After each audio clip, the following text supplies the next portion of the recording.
सिमाङाव unlimit नोंखौल' मानोबा मोगथाङाव unlimit नोंखौल' मानोबा आगदा आखि जेरैबो गोजौ गाहाय जेरावबो आनलिमिट नोंखौल' दं दं दं दं मोनफ्लांबाय थायो सना दं दं दं दं मोनफ्लांबाय थायो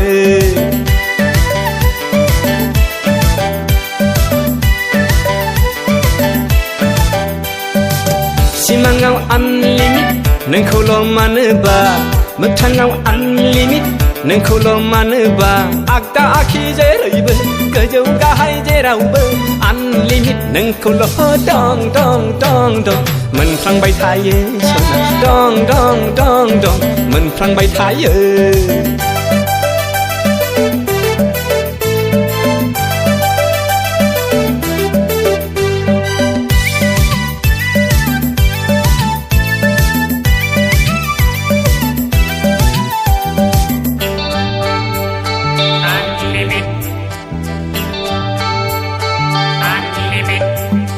खामसालियाव आलायनाय आयनाखौ नायब्ला नोंखौ सेरनोसै आंनि फाग्ला मेगना इन्जुराव आलायनाय केलेन्डाराव नायखोब्ला नोंखौ सेरनोसै आंनि जावलिया नोजोरा शनिबार ना रबिबार 1 तारिख ना 2 तारिख फागुन मास ना सैत्र मास आसार मास ना सावन मास जेबो नुला जावले जावले जाखांफैयो नोंनिल' गावदां महरा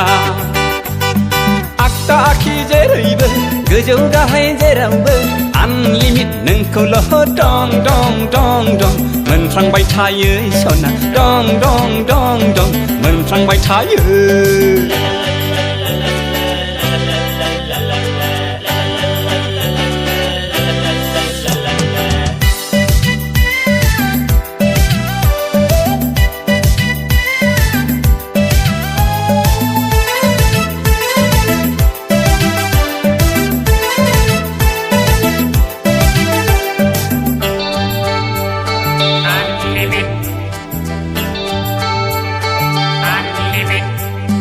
दाबादियाव नों बोरैबा आंखौ नेवसिब्ला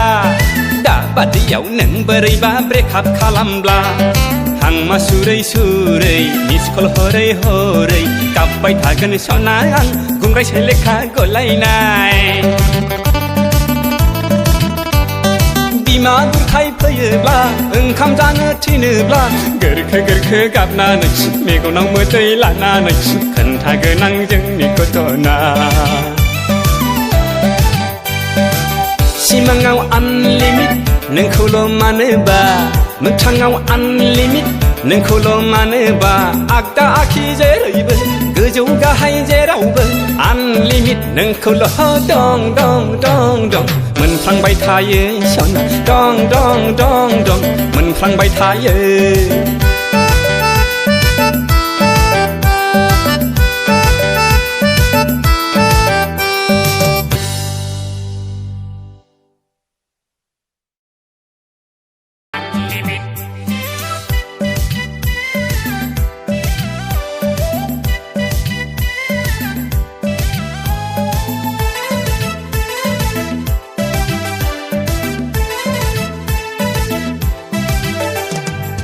सिमाङाव आनलिमिट नोंखौ